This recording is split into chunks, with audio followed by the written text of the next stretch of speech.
வடமதுரை ஐயப்பன் கோவிலில் ஸ்ரீ பொன் ஆபரண தர்மசாஸ்தா அறக்கட்டளையின் சார்பாக 55ஆம் ஆண்டு மண்டல பூஜை விழா நடைபெற்றது. வடமதுரை அருள்மிகு ஸ்ரீ மீனாட்சி சுந்தரேஸ்வரர் கோயில் வளாகத்தில் உள்ள ஐயப்பன் கோவிலில் ஸ்ரீ பொன் ஆபரண தர்மசாஸ்தா அறக்கட்டளை ஐயப்பா சேவா சங்கத்தின் சார்பாக 55ஆம் ஆண்டு மண்டல பூஜை விழா இன்று நடந்தது.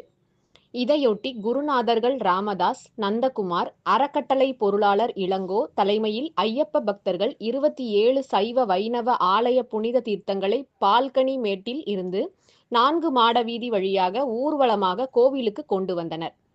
அதன் பின்னர் பூஜையும் 108 சங்குகள், தேங்காய், எலுமிச்சை மற்றும் மலர்களை வைத்து சங்காபிஷேகம் நடைபெற்றது. அதனைத் தொடர்ந்து மகா சங்கல்யம், வருண வழிபாடு, மகா பூர்ணாகுதி, 18 படி அபிஷேகம் உள்ளிட்ட சிறப்பு பூஜைகளுடன் மகா தீபாராதனை நடைபெற்றது. அதனைத் தொடர்ந்து புனித தீர்த்தங்களை கொண்டு ஐயப்ப சாமிக்கு அபிஷேகங்கள் நடத்தப்பட்டது. இதில் சுற்றுவட்டார பகுதிகளை சேர்ந்த ஏராளமான ஐயப்ப பக்தர்கள் மற்றும் ஊர் பொதுமக்கள் கலந்து கொண்டனர். நிகழ்ச்சி முடிவில் அனைவருக்கும் அன்னதானம் வழங்கப்பட்டது.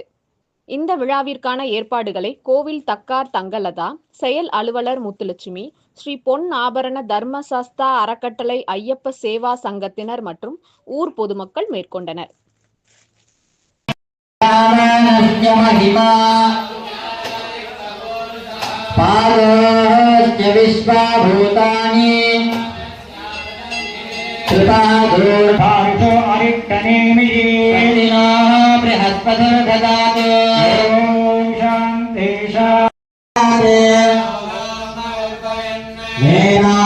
शांति